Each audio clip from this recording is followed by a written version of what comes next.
I've lived on this quiet street for years, way before the neighborhood turned into some uptight HOA nightmare. My house sits on the corner, nothing special, but it's mine. The only thing out front was my solid wooden mailbox, painted navy blue with silver numbers, standing like a little sentinel by the curb. For almost a decade, that box held up perfectly fine. Then, without warning, everything changed. One morning, I stepped outside to find the mailbox snapped clean off. At first, I chalked it up to a freak accident. Maybe some kid on a bike crashed into it, or a garbage truck sideswiped it. So I replaced it, tightened the screws, and planted it deeper. 3 days later, same exact thing. This time, tire tracks ran right up to the base. Whoever did it didn't even try to avoid it. I was irritated, but I wasn't about to play detective over some careless driver. I fixed it up again, I replaced the post, and even stuck reflectors on both sides. Figured maybe visibility was the problem? Wrong. The next weekend flattened again. Post split. Mailbox dented like a crushed soda can. Now it wasn't just damage, it was a pattern. It always happened at night or before sunrise. No witnesses, no apology, nothing. The fourth time I found it destroyed, I noticed something else. The exact same low-profile tire tracks every single time. Someone wasn't just hitting it by accident. They were cutting the corner every time right into my box. The angle didn't make sense unless someone was making a lazy, sharp turn. Not a truck, something smaller, sporty. I tried catching whoever was doing it, even sat by the window with coffee one Saturday night. But naturally, that night, nothing happened. The next morning, bam, the box was mangled again. Whoever it was, they were either watching me or just ridiculously lucky. I wasn't. At that point, I realized I had to escalate. This wasn't an accident. Someone had decided my mailbox didn't belong. And if I was right about the direction and tire tracks, then the problem wasn't just some random jerk. It was coming from someone on the HOA board itself. If you love HOA Karen stories, like and subscribe for more videos like this. The next morning, I grabbed my photos, wrote up a timeline of every incident, and headed down to the HOA office. It's a small brick building tucked next to the community pool, lined with hydrangeas and two uncomfortably white benches, like it was some kind of courthouse. Inside, the air reeked of oversprayed lavender and fake professionalism. Karen sat behind the desk in a bright yellow blazer, tapping her acrylic nails on the table like she'd been waiting to ruin someone's day. Her hair was styled within an inch of its life. And next to her coffee mug sat a pair of keys attached to a glittery Lamborghini key fob. Jackpot. "I'd like to file a complaint," I started calmly, placing the photos on the counter. "Someone's been running over my mailbox. It's happened 5 times in 2 weeks, and based on these tire marks, it looks like a low vehicle, probably a sports car. Always comes from the same direction." Karen barely glanced down. "And," she said, sipping from her mug with zero concern, "I'm hoping you can help me identify the driver or at least send out a community notice. It's damaging property."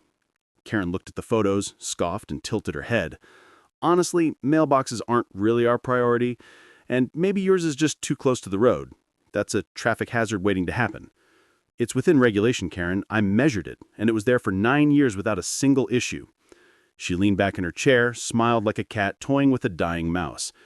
"Well, if someone keeps hitting it, maybe it's a sign to move it back a little or reinforce it. Besides, how do you know it's anyone from our neighborhood?" I stared at her. "Because all the tire tracks come from one direction, your street." Karen blinked, then laughed. "Oh, sweetie, are you suggesting I did it?" She picked up her keys and jingled them like I was supposed to be impressed. "I drive a Lamborghini. You think I'd risk scratching it on your crusty little mailbox? Please." I didn't flinch. "If the shoe fits." Karen's eyes narrowed. "You have no proof. Now, if you'll excuse me, I have real HOA matters to handle." As I turned to leave, she added, "Maybe next time, don't put your cheap mailbox where people can accidentally hit it." Her tone dripping with venom, her smirk like she'd won. But I didn't storm out. I smiled because now I was certain. After that HOA meeting, I knew it in my gut. Karen was the one destroying my mailbox. The way she brushed me off, mocked me, and basically admitted her yellow Lamborghini couldn't possibly be involved because it was too expensive to damage, classic Karen logic. But I also knew something else. She wasn't going to stop. Not until I did something she didn't expect. So I started with basic deterrence. I set up reflective cones around the mailbox. They disappeared within 2 days. Then I tried a small solar-powered camera hidden in a fake birdhouse. It mysteriously fell and broke before it could record anything. I even added decorative rocks around the base. But someone, guess who, must have moved them because they were piled beside the sidewalk the next morning like a passive-aggressive sculpture. That's when I stopped playing defense. I called up my insurance provider, acted casual, and asked a hypothetical. Let's say, purely as an example, I said, I had a mailbox on my property and I wanted to replace it with something sturdier, like, say, steel, because of repeated damage. Would that be okay? The rep laughed. As long as it's on your property and not violating county codes, you can make it out of bricks, boulders, or titanium if you want. Just put up a clear sign in case anyone tries to claim it was a trap. Perfect. I ordered a custom steel post, galvanized, commercial grade, thick as a baseball bat. Then I welded a steel core mailbox to it, painted it the same dusty blue as the old one, and embedded the base into 200 pounds of concrete. Looked normal, but this thing could stop a tank. I added a bright orange sign right next to it. Private property, do not trespass, camera on premises. There was no camera, but Karen didn't know that. Then I waited. For 4 days, nothing happened. The mailbox stood proud and untouched, the steel gleaming under the sun like it was mocking every past attempt. I almost thought she'd gotten the message, until that 5th morning. A fresh tire rut, yellow paint scraped across the bottom. Mailbox untouched. Lamborghini to be determined. The game had just changed. That night, I couldn't sleep. I had a feeling Karen wasn't going to take the loss quietly. She'd already tried to wreck my old mailbox multiple times just out of pure spite. And now, I'd just served her a trap wrapped in steel. The scraped yellow paint confirmed she'd already taken a shot at it, but she didn't know what she was up against yet. So I stayed alert. By the 3rd morning, I was up early, sipping my coffee from behind my bushes like some suburban Batman. Phone in hand, screen recording ready. Then I heard it. The high-pitched roar of that yellow Lamborghini echoing off every driveway like a spoiled child throwing a tantrum. I crouched low. She was coming fast. Too fast. She wasn't creeping by like the other mornings. No, Karen was charging. She was out for blood.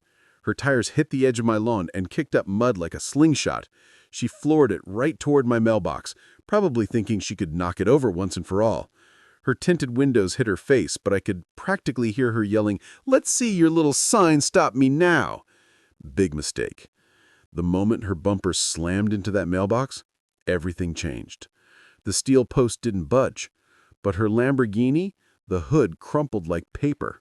The bumper shattered into pieces, a cloud of steam hissed out from under the hood, and the car screeched as the airbags deployed inside. Karen flew out of the driver's side door, mascara streaked, hair wild, and absolutely livid. "Are you insane?" she screamed, pointing at the mailbox like it was a bomb. I stood up from the bushes, calm as ever, phone still recording. "You did this on purpose," she shrieked. "I ran into your clearly marked mailbox on my property," I said flatly. "I warned the HOA multiple times." 2 sheriff deputies pulled up minutes later, probably called by one of the neighbors who heard the crash. Karen ran to them crying, ranting about property traps, sabotage, and even tried to throw in emotional distress. Then I showed them the video. One deputy turned to the other and just said, "Well, that's clear as day." Karen's face went pale. Frozen. She knew she was screwed. The report blamed her. She was fined for reckless driving, property damage, and get this, had to pay for her own Lamborghini repairs out of pocket. Mailbox, still standing. The end.